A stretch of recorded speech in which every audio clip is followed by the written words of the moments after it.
Hi everybody and welcome back to Alicia Dianne Art. I am your host Alicia Dianne and we're still doing our book club and our book club review, which is Perspective Made Easy by Ernest Norling. This is the fourth book review. So this week we read steps 14 through 16, is that right? No, 13 through 16. We did 1 through 4, 5, 6, 7, 8, 9, 10, 11, 12, no, 13, 14, 15, 16. Okay, so it was 13 through 16, those 4 steps. And this one was a little bit more challenging for me. I'm not going to lie. I enjoyed the read, but it was a little bit more, I think it took my brain a couple more seconds. I'm like being generous. It took a couple more minutes to like register around these next 4 steps. So I'll just go through a little bit of each of them just as a review for what we read and just as a kind of reminder. And just to let you know, if you haven't read this book yet, like what to expect from it when you do get the book and you want to read it. So I'll just go over each one just a little bit. So in step 13, we were drawing cylinders. So that's basically like tube shapes.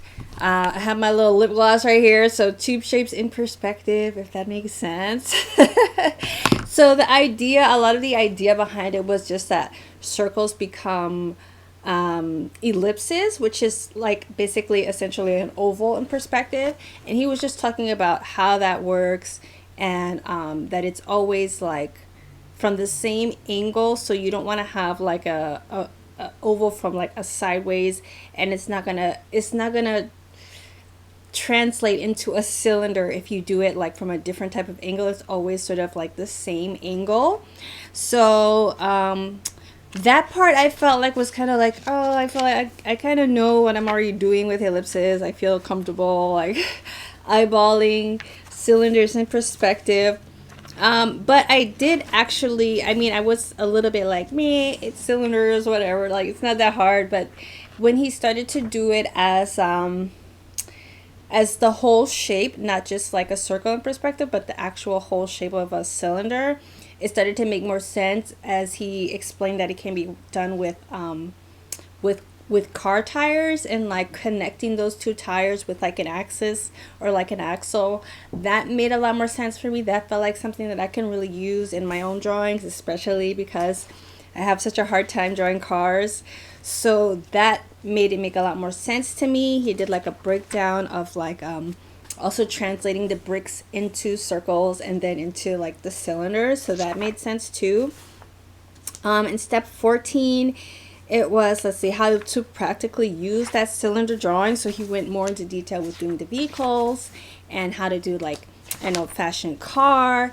But another thing that he really covered in that section was like doing like an upright cylinder. So now we're doing upright cylinders and just how to put those into a space that is in perspective. So you're drawing a room and you need to do a lamp and you need to add like kettles, anything that's standing upright that's still in a cylinder. It made a lot of sense.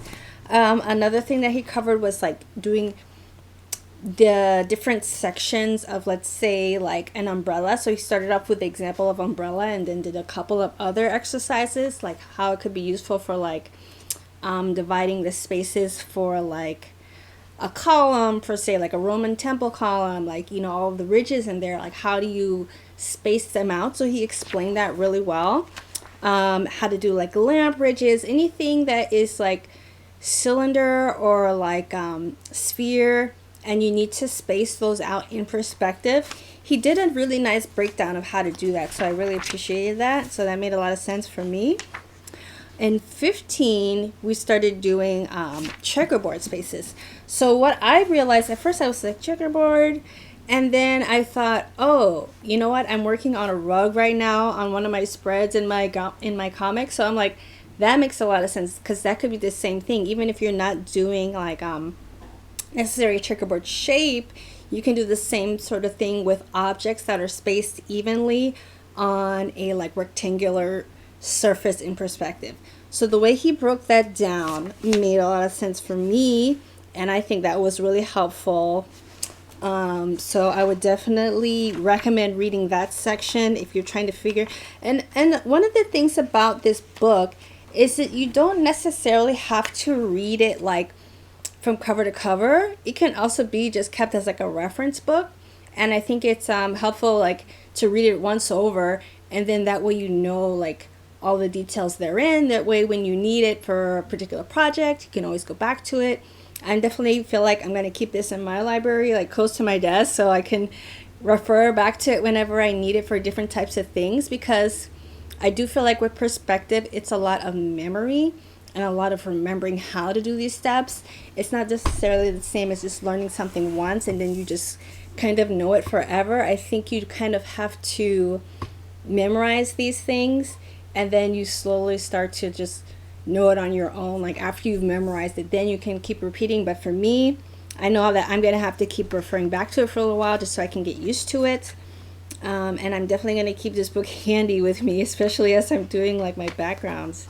So he also talked about in this section about irregular type of spacing, like spacing out windows and things like that. So it's the same concept as spacing out the checkerboard that you would use for spacing out like a flat surface for like either equally spaced windows or irregularly spaced windows. And he showed you like exactly how to do that. He has like his own methods that I don't know if he's created them like himself or these are adapted from like different things, but he basically has like a format for each thing that he breaks down of like how to do it, and it's really simplified so that you get it easy. I mean, I guess that is the point of the book. That's the name of it, Perspective Made Easy, and they're really like that's exactly what he's trying to do, and you can really see that he's like simplifying each of these things so that we can understand how to do it. It's like, you know, perspective for dummies basically. So I think that's super helpful for me, and that's exactly what I need in my life. All right, and number 16, he started doing shadows. I also kind of felt like shadows felt like the same thing as like the first section we started reading. Like 13 was like the cylinders. Like, oh, I think I kind of understand like how to place a shadow. I don't think it has to be that mathematically correct. But then I realized too that this book is not just for like illustrators and like people who don't feel like everything has to be 100% perfect. I think the good thing about this book too is it can be used for someone if you're doing like something that does have to be exact. If you're doing like a scientific illustration or in like a textbook, this can be really useful. If you're doing like, let's say, what are those things called that you have to do? It's called it's like a trademark, but it's if you're doing something that gosh, what's the name of it? There's a word and I can't think of it, but it's right, a patent. Why couldn't I think of that word? Yeah, if you want to get a patent for like something and you know like the measurements have to be exactly correct, or if you want to get something built, I don't know if you like if they need like a 3D model of something, and I'm sure you can probably do this three-dimensionally now with like using like any sort of like, what is it called, like Z whatever, and Maya. I know Maya, and there's like a Z something and there's like a couple of different 3D softwares out there if you want to do like a 3D model. But it's kind of nice to be able to, if you're like working in that sort of technical realm, to be able to do it also like by yourself, or like figure out how to do it, you know, with a pen and paper and a ruler. I think that's really helpful, especially if that's the type of work you're in. If you're an architect, I mean, I'm sure I know that there's like 3D modeling software available, but it's still like, I feel like it's such a awesome skill if you can be able to do that yourself, especially if that is the art realm that you are in. So this last part was all about shadows and different light sources, how to do that. He explained like how the shadows change, and they kind of use their own vanishing points. So as the light source changes and as the object moves, he kind of explained like how the shadows going to change. But shadows are very kind of organic at the same time, so there's not an exact science to shadows, which I kind of felt a relief too, because it's like, it's good. All right, the less like mathematical we can make things, for me the better. Like, because I am not a math person, especially like trying to make things 100% correct, or like, yeah, that's definitely not my area of expertise. I'm definitely more of a more loose person, loose artist, I like to have a little bit of wiggle room in my work so it's not so tight. Especially as I've matured in my creative journey. I used to be a little bit, I think, more strict on how I did things, but now I like to be more organic. I want it to be right, but I want it to be organic at the same time. But anyway, next week is our last reading for this book and our last review. We're going to be going over sections, let's see, section 17 through 20. So you're going to be reading 17 to 20 next time. And I'll come back next week on Thursday to do the review. And then we'll skip a week and then we'll start in our next book. So that is it for the 4th review of Perspective Made Easy. Next week is going to be our last week. And I hope that you guys get the book and are reading with me, and comment. Let me know what you think of the book. If you just started, let me know. You can start from the beginning and just catch up wherever you're at. So I will see you guys in the next video, which I plan to be tomorrow for studying the masters. So go ahead and join me. That's going to be at 10 a.m. Pacific time. So until I see you again, be grateful, live balanced, and be yourself. And I will see you next time. Bye-bye.